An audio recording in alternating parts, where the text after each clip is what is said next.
keajaiban titik patokan. Nah, nyetir. Seru banget kan?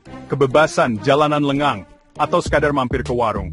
Tapi kadang jujur aja deh, tempat sempit kadang agak susah.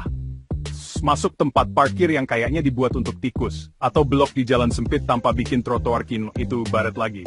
Kita semua pernah ngalamin, jantung deg-degan, rasanya jadi pengen jalan kaki aja. Tapi tunggu dulu, jangan jual mobilnya dulu, karena aku mau kasih tahu rahasia kecil. Semacam kekuatan super buat nyetir lah.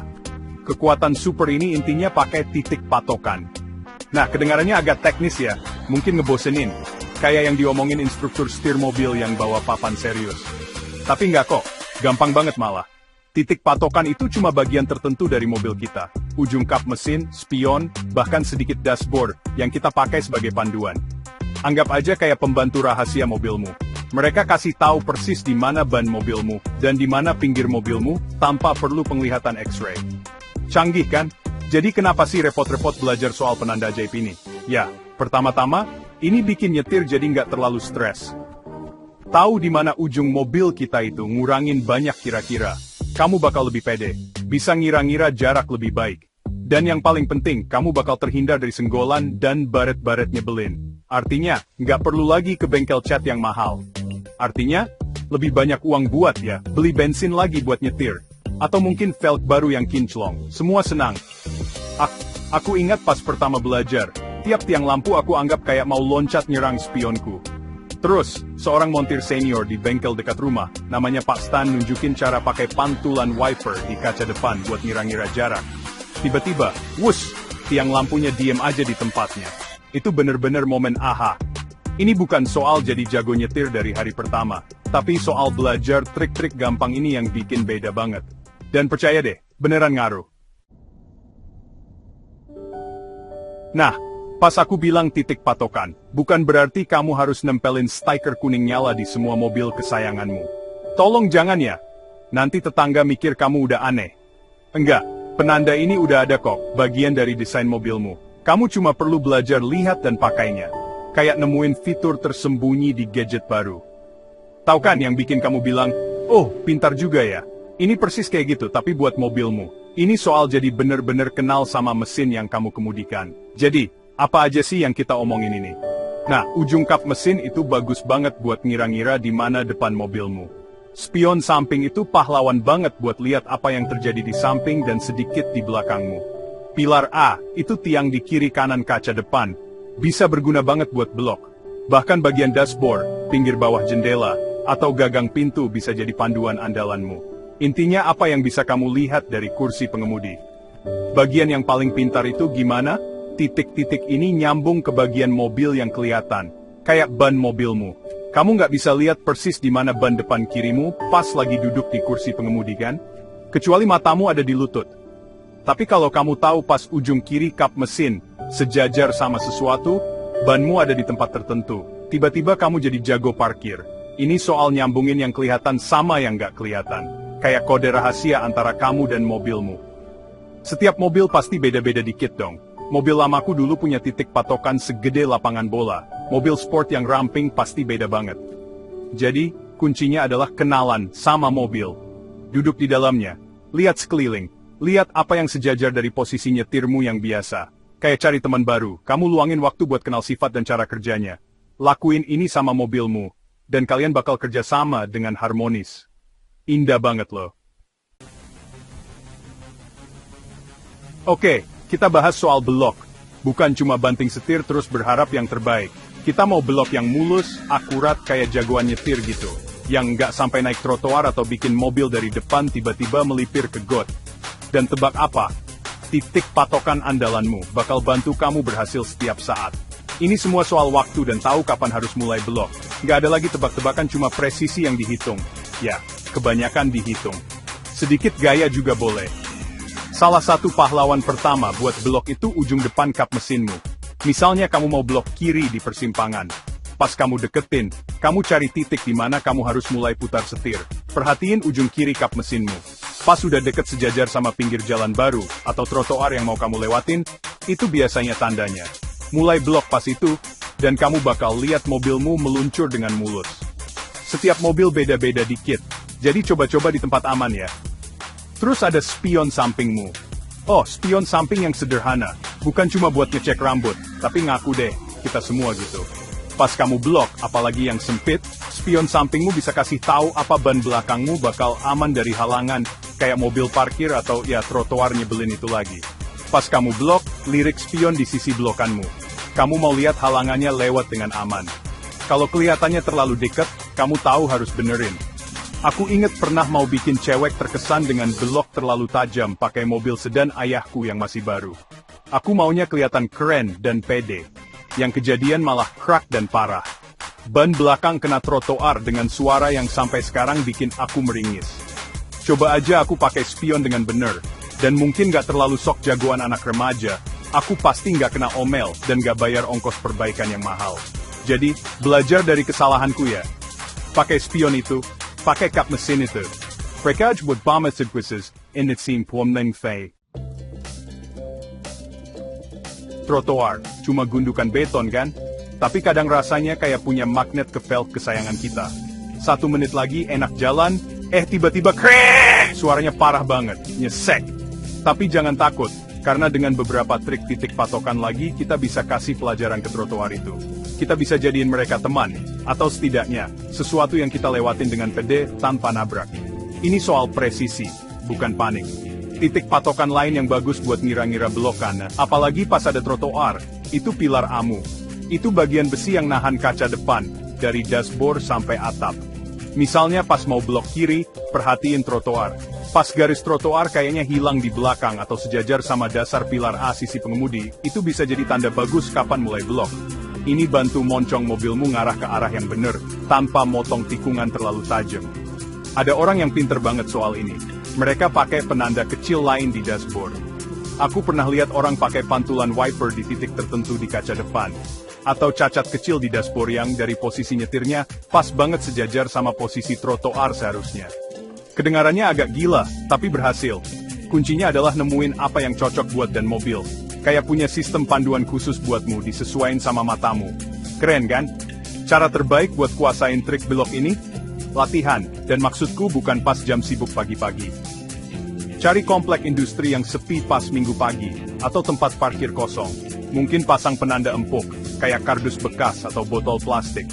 Latihan blok muterin itu, pakai titik patokan pilihanmu. Pelan-pelan aja. Nggak ada yang perlu dikagumin, kecuali mungkin burung dara lewat. Dan mereka gampang seneng. Rasain feel-nya. Kamu bakal kaget seberapa cepat itu jadi kebiasaan. Bagian 5. Mundur. Mundur. Bikin mundur jadi gampang, bukan bikin penyok. Mundur. Manuver yang misahin pengemudi dari orang-orang yang akhirnya punya penyok menarik di bumper belakangnya. Buat sebagian orang, ini bagian nyetir yang paling bikin stres. Perasaan gak yakin apa yang ada di belakang, muter-muter di kursi kayak burung hantu yang lehernya kaku. Tapi jujur, mundur itu gak harus jadi mimpi buruk. Dengan titik patokan andalanmu, kamu bisa bikin mundur semulus sutra. Atau setidaknya, semulus penjelasan temanku soal hal rumit. Maksudnya, jadi jelas banget. Kaca belakangmu jelas membantu, tapi kamu bisa lebih presisi. Pinggir bawah kaca belakangmu bisa jadi panduan yang bagus banget. Pas kamu mundur ke arah benda, kayak tembok atau mobil lain, perhatiin di mana benda itu muncul dibanding pinggir bawah kacamu.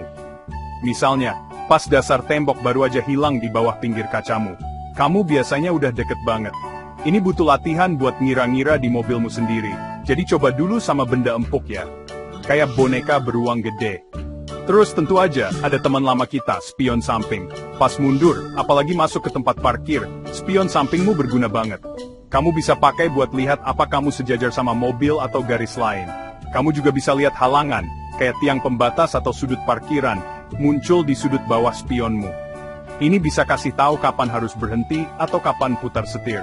Dan selalu gabungin ini sama nengok ke belakang lewat bahu. Spion bagus, tapi nggak ada yang ngalahin nengok kepala langsung. Mobil pertamaku hatchback tua yang udah bobrok, karatnya lebih banyak dari catnya. Mundurin mobil itu selalu jadi petualangan, soalnya pandangan ke belakang parah banget. Aku cepet belajar pakai setiap pantulan kecil, setiap baret di bumper dari pemilik sebelumnya. Sebagai titik patokan. Aku bahkan tahu pas ada suara decitan nyaring dari suspensi belakang. Aku sekitar setengah meter dari apapun di belakangku. Nggak ideal sih, aku akui. Tapi itu ngajarin aku pentingnya kenal mobilmu luar dalam. Kamu nggak butuh decitan, cuma pengamatan yang bagus. Bagian 6, parkir paralel yang ditakuti. Bagian 1, pendekatan mulus. Oke, ini dia yang paling susah. Manuver yang bikin deg-degan bahkan buat pengemudi berpengalaman. Parkir paralel, jeng jeng jeng. Ini sering dianggap ujian paling berat buat ngira-ngira jarak. Kalau salah, kamu bakal nongol aneh atau bempermu malah ngedandanin mobil orang lain. Tapi gini, ini bukan sihir. Cuma urutan langkah.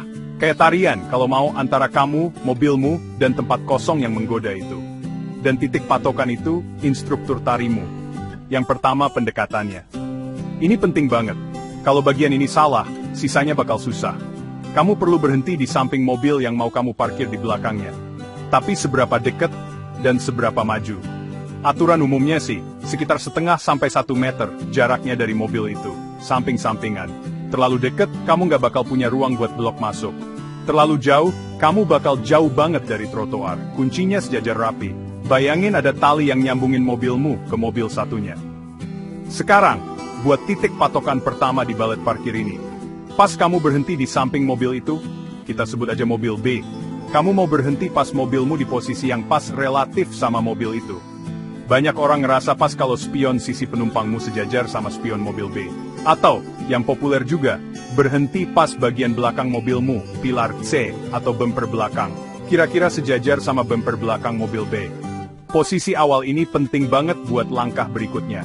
Jadi luangin waktu buat pasin. Kenapa posisi awal ini penting banget? Soalnya ini nentuin sudut masuk yang pas ke tempat parkir.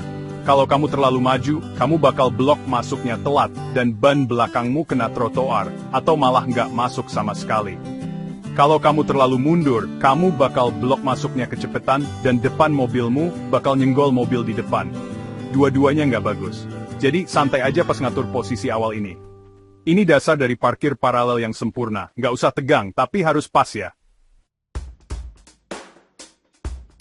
Bagian 7, parkir paralel yang ditakuti. Bagian 2, belokan, masuk dan tada. Oke, kamu udah berhenti di samping. Posisi awalmu udah pas, tarik napas dalam-dalam. Sekarang buat keajaibannya, atau lebih tepatnya, urutan gerakan yang terkontrol. Pertama, cek spion dan titik butamu. Aman semua? Bagus, masukin gigi mundur. Bagian pertama mundurnya biasanya lurus ke belakang, sedikit aja. Kamu mau terus mundur sampai ban belakangmu kira-kira sejajar sama bumper belakang mobil yang kamu parkir di belakangnya. Titik patokan yang bagus di sini bisa dengan lihat lewat kaca samping belakangmu. Pas sudut belakang mobil itu hilang dari pandangan. Atau sejajar sama pilar C-mu, itu biasanya titiknya. Sekarang buat belokannya, putar setirmu penuh ke arah trotoar. 1 putaran penuh. Atau secukupnya. Terus mundur pelan-pelan. Beneran pelan-pelan ya. Ini bukan balapan. Pas kamu mundur, kamu harus lihat spion samping penumpang. Kamu perhatiin trotoar sampai kelihatan. Kamu juga ngira-ngira sudut mobilmu. Usahain sekitar sudut 45 derajat sama trotoar. Titik patokan lain di sini bisa pas sudut depan mobilmu, yang paling dekat trotoar. Kelihatannya mau sejajar sama sudut belakang mobil di depan. Begitu kamu dapat sudut 45 derajat yang pas itu, atau kamu lihat trotoar dengan jelas di spion, dan rasanya udah pas, waktunya lurusin setirmu. Terus mundur lurus ke belakang sebentar aja sampai bumper depanmu lewat dari bumper belakang mobil di depan. Terus, cepet putar setirmu penuh ke arah sebaliknya, menjauh dari trotoar. Ini dia gerakan masuk ajaibnya. Pas kamu terus mundur pelan-pelan, depan mobilmu sekarang bakal masuk dengan cantik ke tempat parkir. Perhatiin spion sisi pengemudi buat lihat trotoar, dan ujung depan mobilmu. Dan selesai deh. Mudah-mudahan, kamu sekarang udah rapi masuk ke tempat parkir. Kamu mungkin perlu maju mundur dikit buat pasin posisi. Jaraknya sama dari mobil depan dan mobil belakang. Jangan takut buat benerin dikit-dikit. Pengemudi paling jago juga gitu kok. Yang penting kamu udah masuk, aman, dan gak nabrak apa-apa. Kasih tepukan di pundak sendiri. Kamu udah naklukin parkir paralel. Setidaknya buat hari ini. Ini keahlian yang perlu terus diasah. Bagian 8. Aduh. Kesalahan umum dan cara menghindarinya. Oke, jujur aja ya. Biarpun udah pakai titik patokan terbaik di dunia, kadang-kadang bisa aja ada yang salah. Kita semua bikin salah pas nyetir, apalagi pas belajar teknik baru atau parkir di tempat susah. Aku udah sering banget bikin salah, beberapa malah suaranya heboh banget. Kuncinya bukan gak pernah bikin salah, tapi belajar dari kesalahan itu, dan mudah-mudahan, belajar cara hindarin kesalahan umum dari awal. Jadi, ayo kita lihat beberapa kesalahan umum dan cara menghindarinya. Kesalahan terbesar, nggak pakai titik patokan sama sekali. Cuma, kira-kira, asal aja.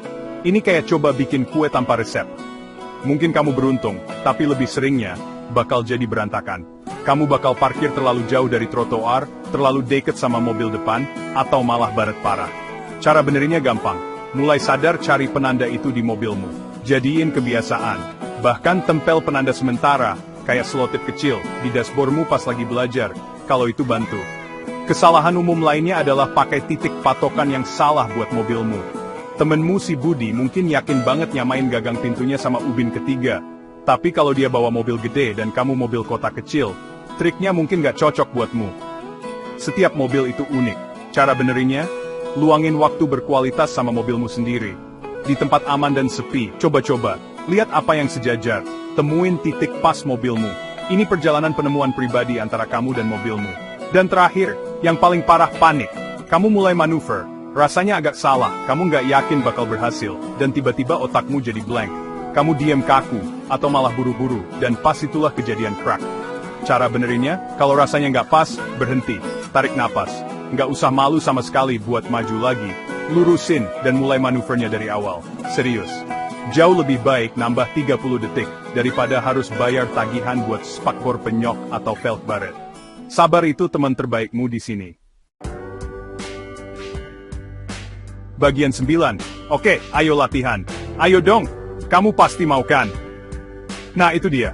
Rahasia yang gak rahasia-rahasia amat soal pakai titik patokan bodi mobil buat bikin nyetirmu lebih mulus, aman, dan gak terlalu stres. Ini bukan soal rumus rumit atau butuh gelar sarjana geometri.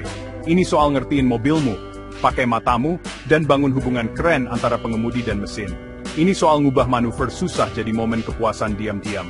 Atau kalau kamu kayak aku, momen pas kamu bilang yes, berhasil, terus kepal tangan sedikit.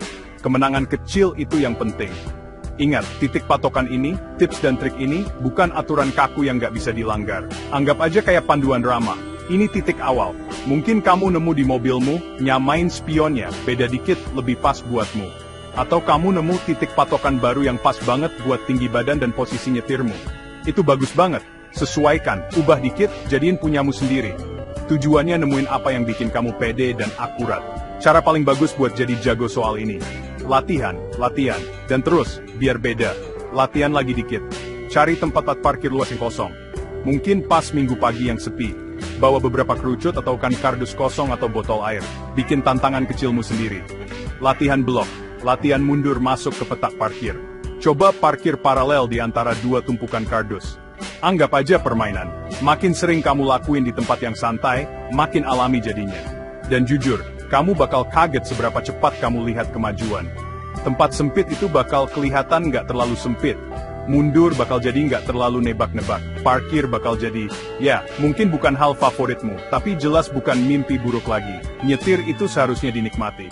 Ini soal kebebasan, kesenangan, dan senangnya bisa ngendaliin mesin yang hebat. Krijt in Spain with its prank sewing makin nick en buam en shirt. Zo een verjaard, dan kwetsengmu.